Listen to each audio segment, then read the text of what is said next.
In the Newsroom is a production in partnership with Studio Stillwater. Every week, journalists from the Stillwater News Press invite listeners to join us in the newsroom and hear the story behind the stories. Hello and welcome again to In the Newsroom. I'm Bo Simmons, editor of the Stillwater News Press. Joined today by producer Chris Peters. Howdy, folks. City editor Michelle Charles. Good afternoon. And reporter Ashlyn Huffman. Hello. Hey, how's everybody doing? Pretty well. Pretty All good. right. Fall has arrived. It's cold and windy and blustery, and the leaves are going away. That is true. And they're all in my yard. That's right. It's getting cooler, but there's still a lot of pollen, and that's bugging us. So we haven't had the first freeze yet or whatever that everyone kind of, it's like another calendar moment for us. First freeze. True. I am on decongestant as we speak. Yes. Oh. Start with that. Well, I'm gonna start with Ashland, because she was, the star of the show last time, right? I'm crying. Okay, it's all right. You didn't know who Barry Sanders was. We can just forget about all of that. It went viral. Right? It went viral. Have you gotten any feedback, Ashland? No, but besides one person asked me about it, but That's that fine. was it. Oh, right. I mean, I've had tons of people come up to me on the street, but You're lying. it's fine that no one's talked to you about. But I'm going to say she may not know her sports. Probably don't know this either. But she has. She can find data on the things that affect our lives in the shadows of Stillwater. She goes into those shadowy, dark areas. Few of us tread. Tis true. Tis true. Sometimes with a little flashlight, and then sometimes that flashlight gets bigger as she works her way through that darkness. So what's been going on, Ashland, this week, or what do you got coming up? This week I looked at the youth homeless problem in Stillwater. It's National Runaway Prevention Month. Payne County Youth Service invited us to a candlelight vigil, and I started talking to them. And then we found old articles from, I think, 2014 about how much homeless was in the Stillwater public school system. So then I looked at from 2015 to 2021 to see kind of where it compared and stuff like that. But the homeless in school went down. The homelessness that was reported. We talk about homeless in school. It's a little different, right? It's not what people think of traditionally being unhomed or unhoused, living sort of. I mean, it's not a like a hard scrabble on the streets, but it is. I mean, what do they call it? What's the term that I'm looking for? Well, there's a lack of stability. No. I mean, definitely housing instability. There's a whole bunch of different terms for it.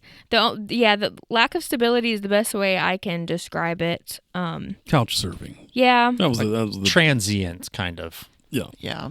Or at least you're not, or you don't have the roof over your head with guardians, right? I mean, so you sort of bounce from here to there. And but I don't know how that works data-wise in schools. Do they sort of like separate those things into different, or they just? For this, they didn't. They just sent me the raw numbers. I can reach out to the lady that actually does all of this. But they just gave us the exact numbers for each year that were reported. We're talking about Stillwater Public Schools all throughout the school system? Yeah. Okay, what do we got?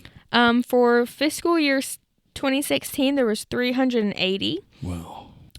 But fiscal year 17, 587. Fiscal year of 18, 456. Fiscal year of 2019, 569. And then it goes down from fiscal year 2020 to 370. 21 is 352, and for fiscal year of 2022, it's 240. But that's just so far. We're just partway through the year. Yeah. Okay. What was 2021 again? 2021 is 352. So between 2020 and 2022 so far, it's gone down from 370 to 240. The highest was fiscal year of 17. And then the second was fiscal year of 2019. And so what are we looking at? Ballpark student populations? Around 6,000. Okay. For the whole district. Well, so when you get up around 500, that's a very large percentage of your student population. And in Mission of Hope, they released numbers, but and I can't remember the grant name, but she said because of their grant, they are not able to count people that are couch surfing. So their numbers are significantly lower than what the schools and what the police department have. And then they're doing the actual physical count, right? Yeah, like the point in time, so they go out and count.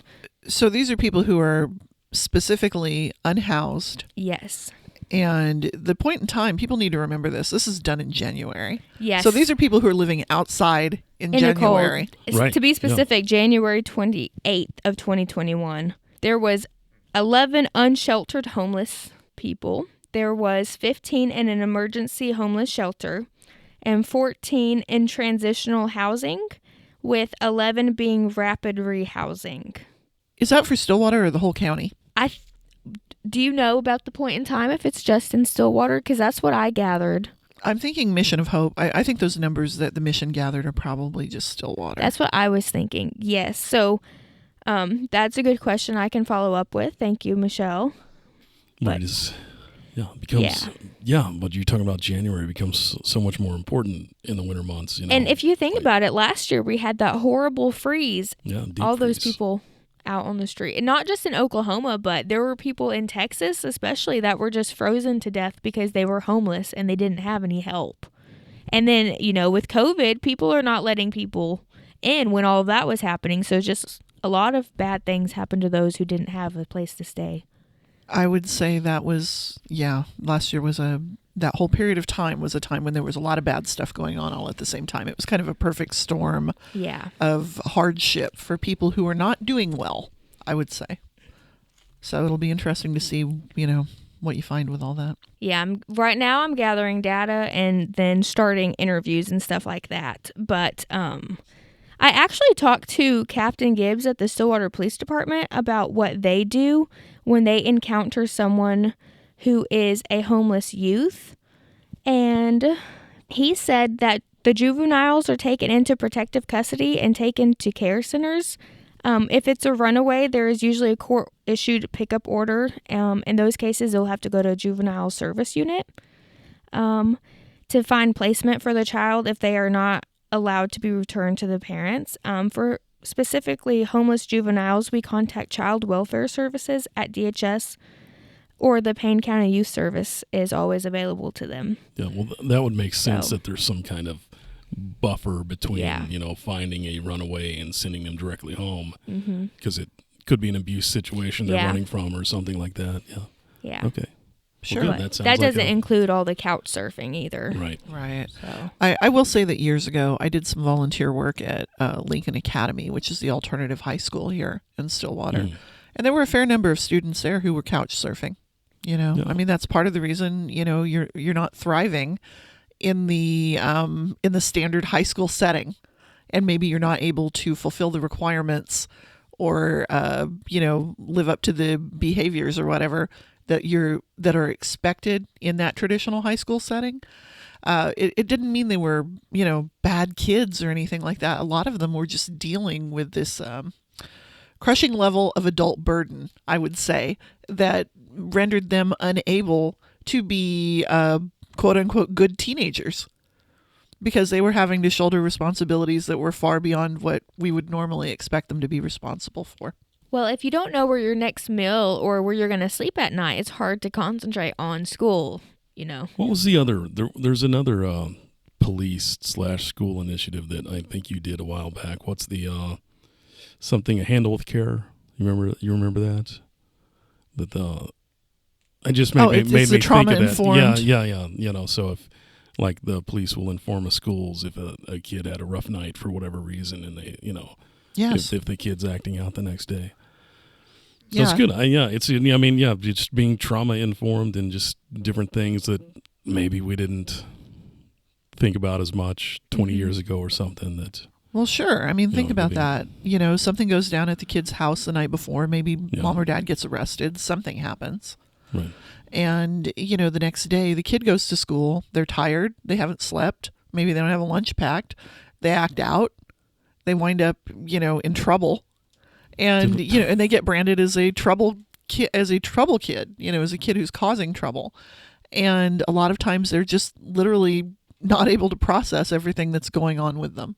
Yeah. So I think, that level of communication and that level of awareness is something that our community has been working really hard on trying to build over the last couple of years. And specifically within the public servant realm. I mean, yes. Having, I'm sure those officers, those are probably not their great calls when they see, a kid going through some situation. But the ability for them to, share that a little bit of information or knowledge with teachers and all the stuff, that's great. Right. And there are addresses they're familiar with. Yeah. There are addresses, they hear that call go out, they know exactly who they're going to go see. Yeah. That's just a fact. All right. Moving on. All right. A transition. Well, I do wonder, had you not reported on Handle with Care? I had not. Then where did that come from? I guess that's still something we can report. That is something I that was should going to be a part ask of this. after this who reported on that. No, I don't. I'm sure it's a program I saw from either Resilient or Payne County, Resilient Payne County or somewhere I've done an interview with the school resource officers, Yeah. but nothing trauma care. Okay. Yeah, I think it has grown out of the Resilient Payne County coalition. That would be nice. Let me add that to my notes. Okay. So yeah, things move kind of quickly for us in this 24-hour news cycle, but we were wondering about local data, because we get it local COVID-19 data. We get these emails every day, and I think it was at some point last week. The timing is going to be off, podcast and when is this, but just know that at some point we got an email that said from the state health department, says we're overhauling how we're doing this or whatever, and it was I kind of think that their reasoning, I wish I could remember what that was. I'm sure they wanted to just sort of tweak something, but what it amounted to on our end is that you couldn't just look up daily COVID data anymore.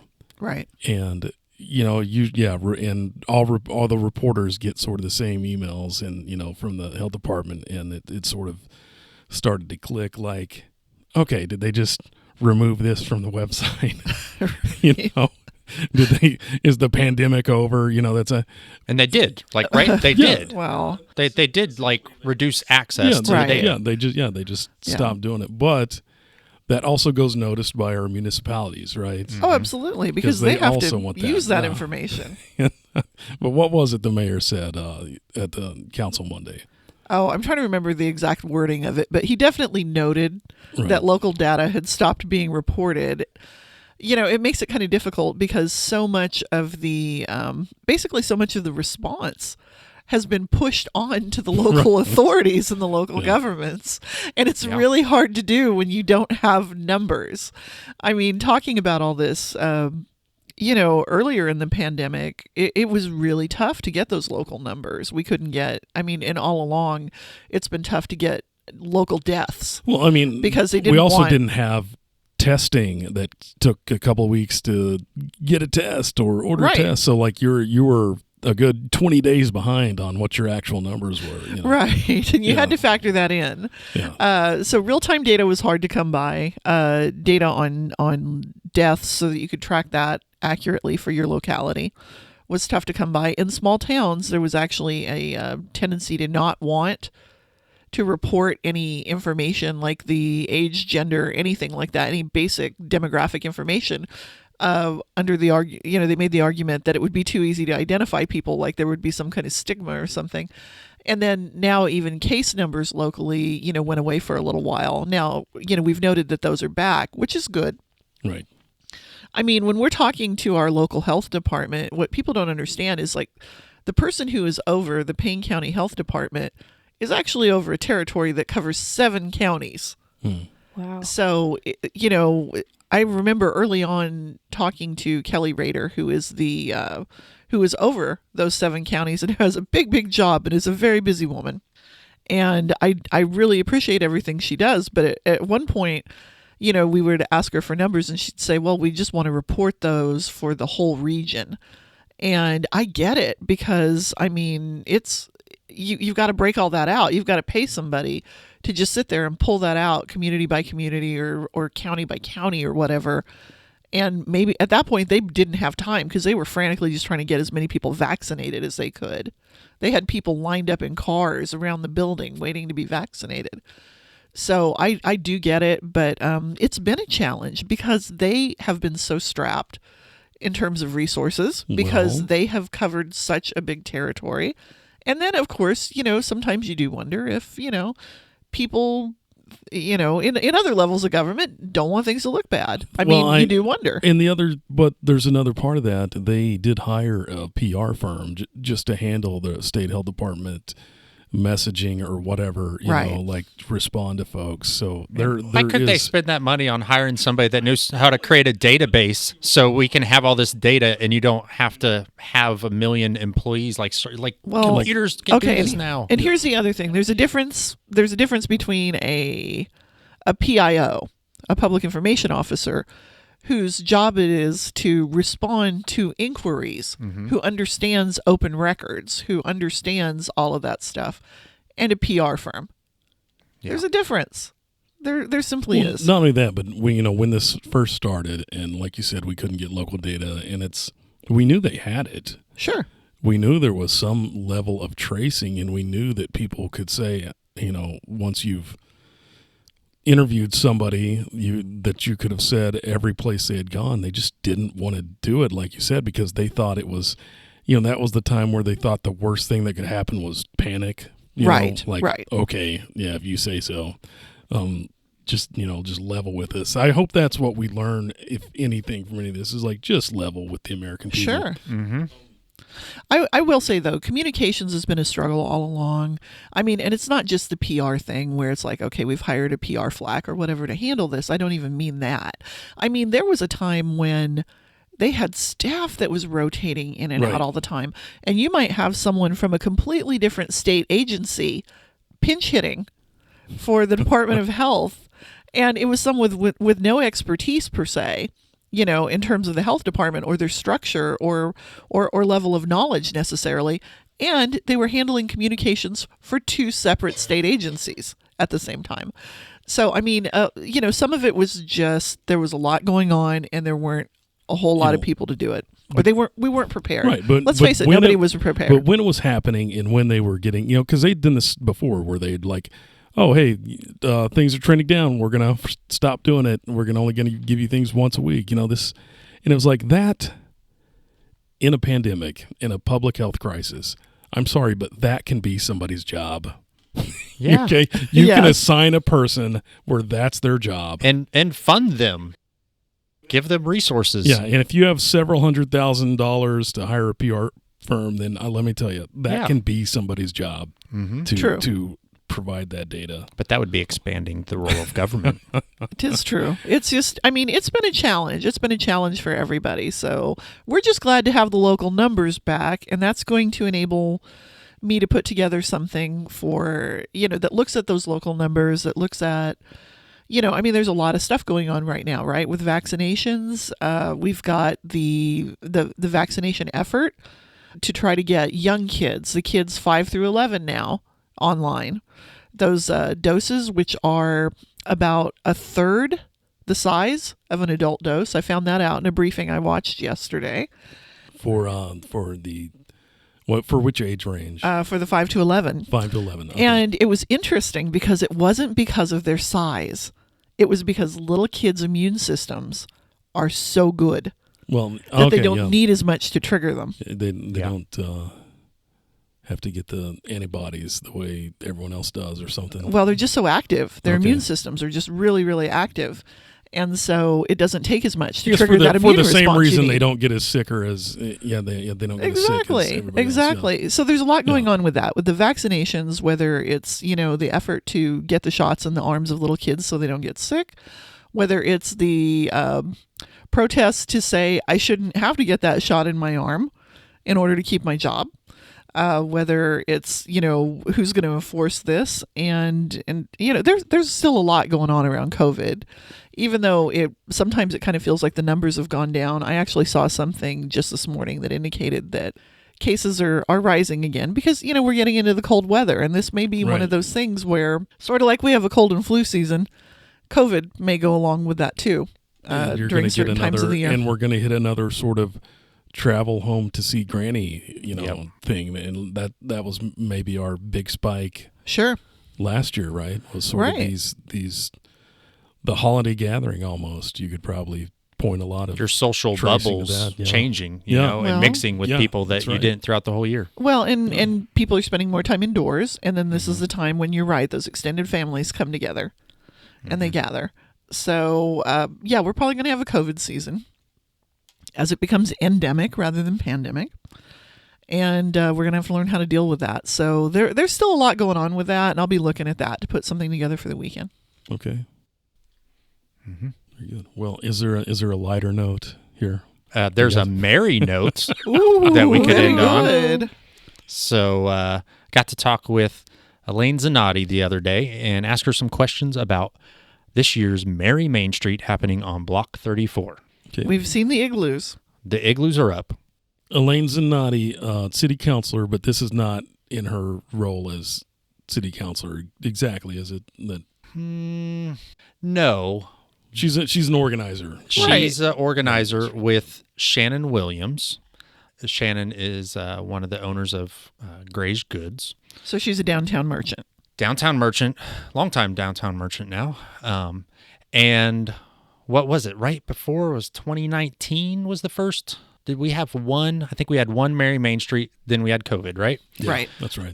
So that's when they got the domes. They got $50,000 agreed to the city, which when you were saying she's not really city council role, she did vote yes on funding the kickoff that was needed for the domes. She didn't abstain from that vote, for the record. But all the rest of them were in favor of it as well. Yes. It was yes, let's do something. We got to do something at Block 34 and all that. So this year's Merry Main Streets is going full steam ahead.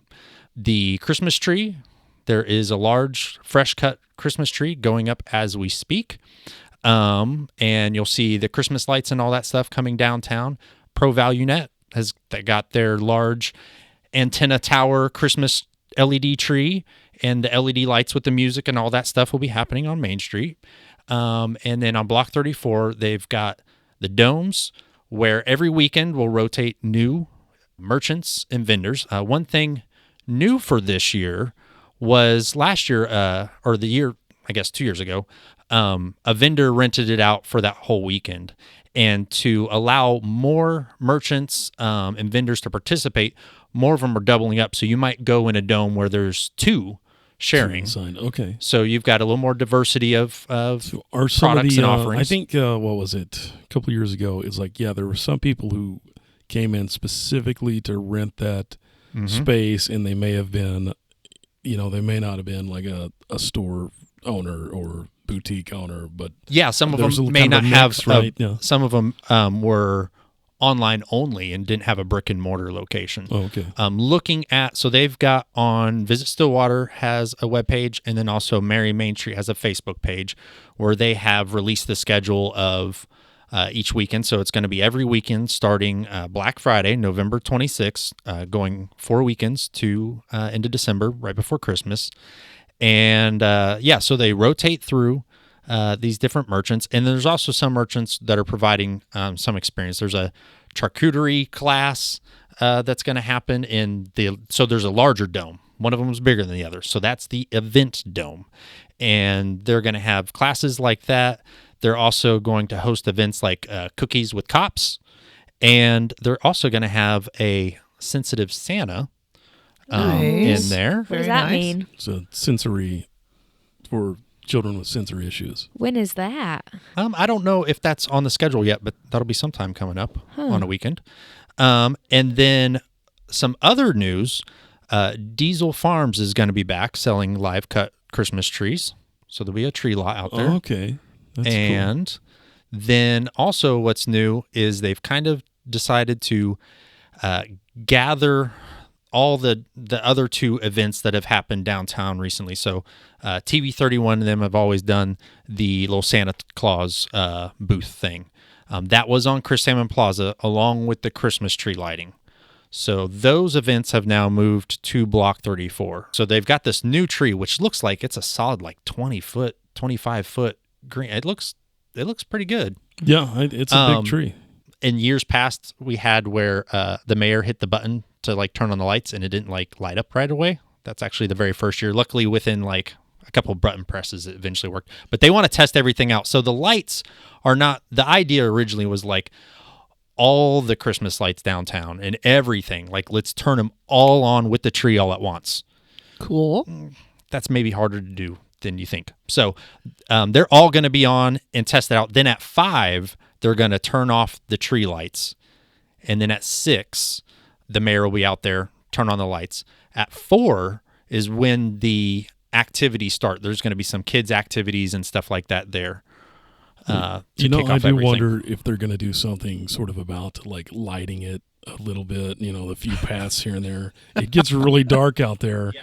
And I was walked around, the last time I was there, you sort of walk around and it's like, man, it's, I feel like you could fall into an abyss of blackness and, off to the side of one of these things. It was very dark. Yes. They are going to be they still need to put in the footpaths. So there's going to be actual paths. And I'm hoping either with Christmas lights or some sort of lighting that there's got to be something else out there, I'm sure. Hang a few lanterns out there, put up some posts with some lanterns or something on them. Some string lights. It seems like it's gonna look pretty cool.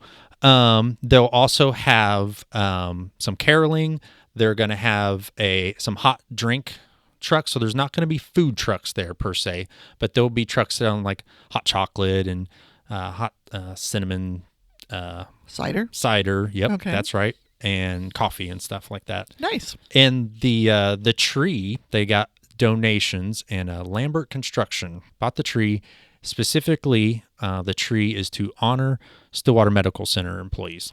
Oh, okay. Well, they have been through it. They're dedicating the tree to them. Isn't it interesting we've turned Black Friday into a holiday?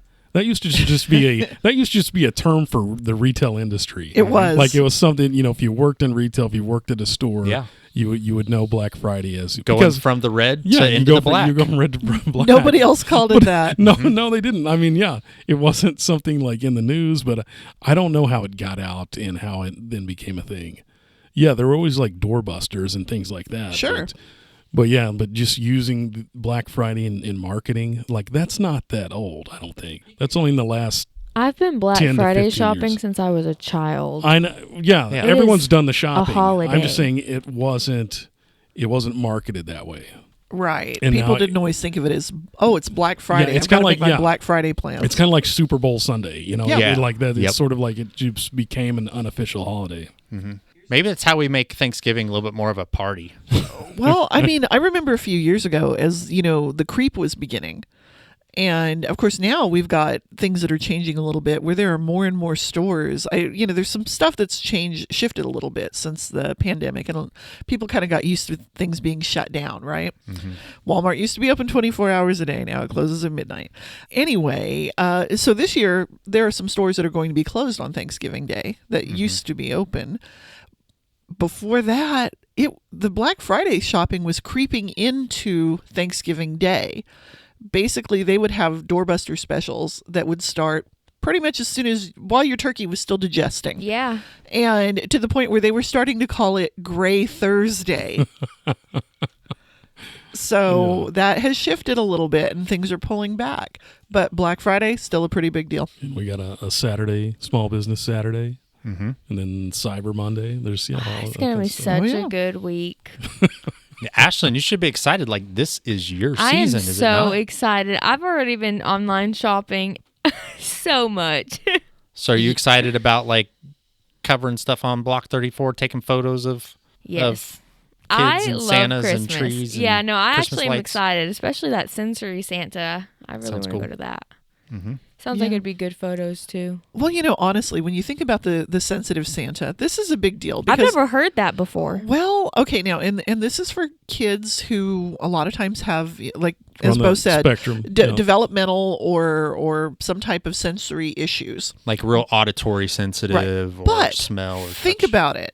Think about the classic photo of a toddler shrieking, desperately trying to get off Santa's lap while people take photos and there's a whole crowd around and he's, like the Christmas story, ho, ho, ho, and the whole thing.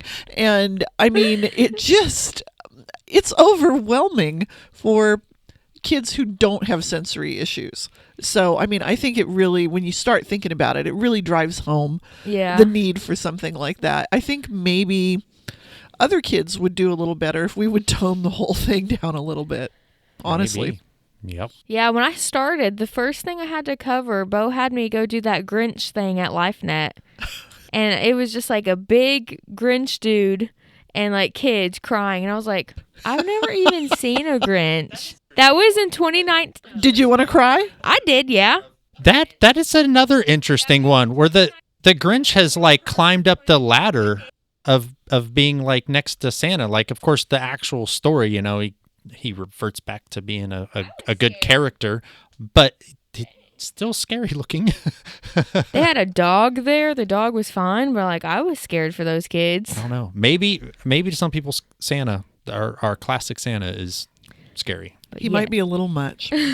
Maybe parents just want to scare their kids a little bit. Maybe they find a little. Don't we have a different holiday for that? Joy. Maybe so. One thing I was going to say is with the Block 34 Mary Main Street thing. This is part of a whole shop local initiative, which, of course, we always talk about that, right? Because then it stays in the local tax base. It supports local services. Our communities live and die based on sales tax revenues. And so it's part of that, but also it gives you a variety because it brings in some merchants that you might not have had access to before without leaving town. Mm-hmm. So it brings them to you so the dollars stay here instead of you going there and spending that plus some more money somewhere else.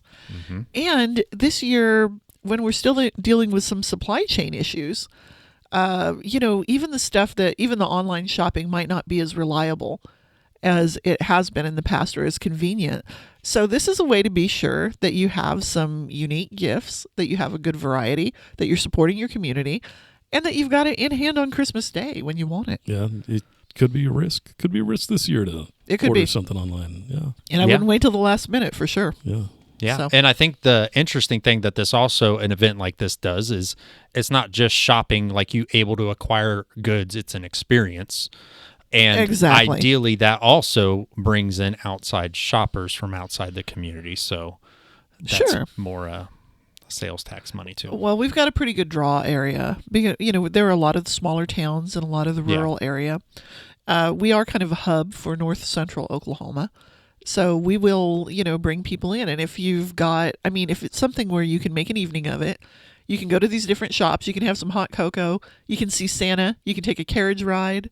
Mm-hmm. You can pick out a Christmas carriage rides tree. Are back. You can pick out a fresh Christmas tree if you want to. While you're in town, you're probably going to go to dinner. One-stop shop, Stillwater, Oklahoma, for all your Christmas needs. Exactly. It makes it more of a holiday experience. And also, Visit Stillwater, I believe, is still compiling a map of Christmas lights. Oh, I'm so excited. For this year. So if you want to be on that map, I think you should reach out to Visit Stillwater and let them know, and they will get you on that list so that if people, while they're in town, they want to drive around and look at Christmas lights, this is an easy way to do it. You know where to go to find the good displays. I have noticed more people in our neighborhood already, Christmas lights. Like, I think people are making investment in Christmas lights. We put up Christmas lights last year. We never had before. I think we needed some way to feel merry. Well, not never ever. Like honestly, not in like the last couple of years. I was about to say, if you've never put Christmas lights, you need to leave. Oh man, that was one of my favorite things growing up. My mom would throw me up on the roof of the house to go get those lights up there, and we used to go all out. Yeah. Well, I'm ready for it. I'm ready for some merrymaking. Some good news for a change. I'm ready hopefully, for some happy. Yeah. I'm ready for some eggnog. Is that something we can be thankful for coming up on this thank-filled weekend? Yes. Absolutely. I think we can all share that as something to be thankful for. She just can't even. Transition. Nice transition. What are you guys thankful for? There we go. Okay, Ashlyn, what are you thankful for? Can someone go? Someone else I'll go. tell. I'm thankful. Okay. Especially everything that happened this year, to have so many of my friends and family healthy. I've been really fortunate that I don't have to count, really close relatives or family members of, fallen ill, everything that's gone on. So yeah, really thankful for that. Okay, very good. I'm going to steal that one. Do it. Too, but I'll build on it a little bit. I'll do the yes and. Gonna do the one up thing. No, I'm going to do the the improv thing where I'm going to go yes and. All right. So, I was thinking more of like kids on the playground. No. When you're trying to decide what your superpowers are, and you just say, "Yeah, I got that." Plus super strength. Exactly. Okay, yeah, exactly. No, more specifically, I guess as a mom, I'm glad that my kids seem to be doing well. That all of our kids seem to be doing well. They all seem to be relatively happy and healthy and moving forward in their lives, and that's an important thing for a parent, especially one who has been raising kids for a really long time and is tired and is ready to not have to worry about them anymore. Ready to be an empty nester. Yes. So that's what I am thankful for this year. All right. Well, I'm thankful for similar things. You say those two plus. I'm like, I'm the only one. I'm the only one not saying that. Well, I mean, on a little bit serious note, I mean, it's coming up to a year from now when my grandfather was diagnosed with COVID and did pass from COVID. So Right. I can't be fully thankful in the same ways because I did lose somebody we were not planning on losing. Right. I mean, he was much older. We think he got sick and he was stubborn and didn't tell anybody for a long time until it was kind of too late. But I think he was ready. Just not ideal. So, we eventually got to get together and do a funeral a couple months ago. So I'm thankful for the rest of my family is all, seemingly doing well. Everybody's doing good. Kids are doing good. I am thankful for you guys. Dang, Chris, you can't steal my stuff. Aww. Well, you can do that. Okay, why? The yes and. Why? Why? Oh, you want to know why? Shower us with compliments. We need it. Because sitting right here with you guys as a fellow employee, full-time employee doing this, and I think I found my spot. And I will give a shout out to Elaine Zanotti because after our conversation, she mentioned that to me, that she was happy for us and happy for me and thinks I might have found where I needed to land. And so, yeah, I'm happy to be here, and it's cool that, I get to do this, and I'm thankful. I mean, not a lot of people have honestly full-time jobs that they can enjoy, even if some people drive us crazy. That is true. And he's looking at Ashlyn. Yeah. Well, okay, you're up, girl. I have a couple of things. Obviously, I'm thankful for my little baby niece. But work-related, I'm coming up on my 2 years, and I'm thankful that I have survived in the journalism world this long, considering all the cutbacks that the journalism world has had over the last 2 years. So, thanks, guys. Yay. For not cutting me. What day, actually, is the 2 year? December 17th. Your work anniversary. Ooh, coming up. I am expecting brownies and Do you hear Kara that, Kara? goodies. Kara. Actually, she's angling for Bo to make more brownies. I've been asking Bo to make brownies for 8 months. Oh, yeah. But Kara needs some banana cream pie. No, banana pudding. That's what it was. Mm-hmm. Banana pudding. Cut out the cream pie part. Okay, very good. Okay, I'm going to pile on then. I'm going to get all mushy because I really am thankful for all of you guys. No, the other day we've got a new employee. I know it's getting all mushy in here, but we've got a new employee who walked by the other day, and he said, this newsroom always sounds like it's having such a good time, and it's not always fun. It's not always easy. But I have to say, I really do appreciate the people I get to do the hard stuff with. And overall, good folks, good people. And you guys do make it a lot easier. And I do enjoy coming to work, even on the hard days. So thank you guys very much. I second that. How about that? There's got to be a way to close this, but I don't have one. I don't. But we're all waiting on you to say something nice about work. I'm kind of thinking someone walking by the office while we're laughing our heads off makes me think, boy, they don't work very hard in there. That's why we're not a silly newspaper. That is such a Bo thing to say. Hey, that same new kid has been trying to win our hearts by buying us donuts every day. So that's working so far. It's the way to my heart. He's figured it out. Yeah. He's got us all figured out. Mm-hmm. Get back to work. I'm also thankful for donuts. There we go. We're very thankful here. And I think that wraps us up today, right? So thank you for joining us in the newsroom. In the Newsroom is edited and produced by me, Chris Peters. You can find all of our past episodes and show notes at studiostillwater.net. This podcast is made possible with support from the Stillwater News Press. Please consider subscribing to our award-winning newspaper and help support local journalism. Go to stwnewspress.com to sign up. Thanks again for listening. Until next time.